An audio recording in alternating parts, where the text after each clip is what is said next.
যেটা রাজনৈতিক ফান্ড থেকে পুরো একটা দলকে দেওয়া পুরো 40,000 কোটি টাকা, 40 কোটি না 400 কোটির একটা কথা, টাকার একটা অ্যামাউন্ট ছিল। 40,000 না 400 কোটি হতো। 400 কোটি এইরকম বিশাল বড় একটা অ্যামাউন্ট, যেটা আমাদেরকে রাজনৈতিক কারণে আমাদের নির্বাচনী প্রচারণায় আমাদেরকে দিতে হবে। এই যে চাওয়া, এই যে ওদের যে প্রস্তাবনা, এইটা 11 দলীয় জোট যারা অন্যান্য প্যানেলে ছিল, জামাত সহ অন্যান্য দল, এইটাকেও মাইনে নিই। বুঝতে পারছো? এটা কেউ না মানেনি, এই যে সত্যটা এটা কেউ মানেনি। আমি অ্যাকচুয়াল নিউজ যেটা বললাম, বুঝতে পারছো? এখন কি ওই জোট থেকে বেরোয় আইছে, জোট থেকে বেরোয় এসে আবল তাবল কথা বলতিছে এবং বলতিছে যে শরিয়ার কারণে। আরে ভাই তোরা শরিয়া তো কারণ না মাইনেই তো তোরা প্রথমে গিয়েছিলি। কে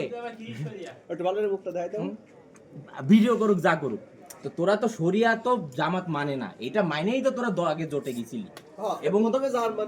এবং ওরা একসাথে প্রেস ব্রিফিং করে, আমার কাছে এই তথ্য আছে, ওরা একসাথে প্রেস ব্রিফিং করে, ওরা কিন্তু বলছেও যে এই যে প্রেস ব্রিফিং করে আমরা আমাদের ধর্মীয় মতাদর্শ আলাদা আলাদা, ভিন্ন ভিন্ন। আমার যে মতাদর্শ নিয়ে সবচেয়ে ভালো লাগছে কি মাসুদ্দিন পাটোয়ারি এর জন্য বড় জবাব দিতে হবে, আমার কাছে হয় নাসিরউদ্দিন পাটোয়ারি পিছনে নিজেই দাঁড়ান।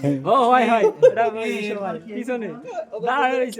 এই কথা মনে কথা কইছ চুপ কর না, যেটা বলতেছিলাম, তা জামাত যে মতাদর্শ নিয়ে ধর্মের যে রাজনীতি জামাত করে, চরমনাই তো সেই রাজনীতি করে না, চরমনাই তো শরিয়া ভিত্তিক রাজনীতিই করে।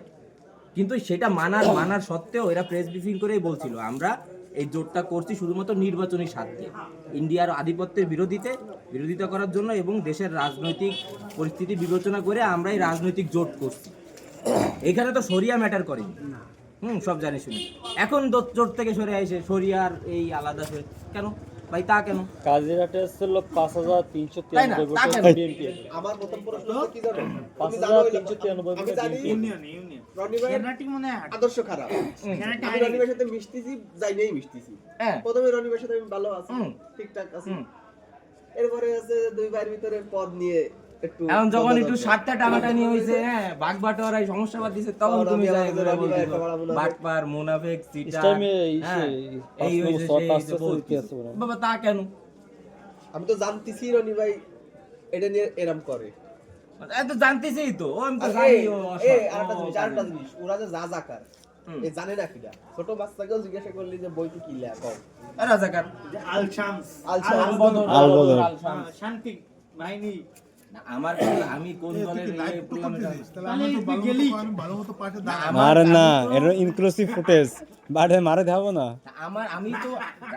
আমি সত্য কথা যেটা, সত্য কথা তো বলতে হবে। যেটা তুমি শুধু একতরফা বলে তুমি চলে যাচ্ছ, তোমরা সবাই শিক্ষিত, সবারই নলেজ আছে, বুঝার মতো এটা বুঝতে হবে। অবশ্যই এটা কোন জায়গা মানে ও কিছু করতে পারতেছে না, ও আপনার খালার মানে খালার আমার তো বক্তব্য শেষ, এবার ও বলুক। হয় হয় আমার কথার মধ্যে দি কথা বলবো। ভাই তুমি যা কইছো সবই কারেক্ট, আই মেনে নিচ্ছি, আই টোটালি এগ্রি, থাকলে তুই বলতি I am nothing to say. ভালোটা ডিসিশন দিতে, ঠিক আছে ঠিক আছে।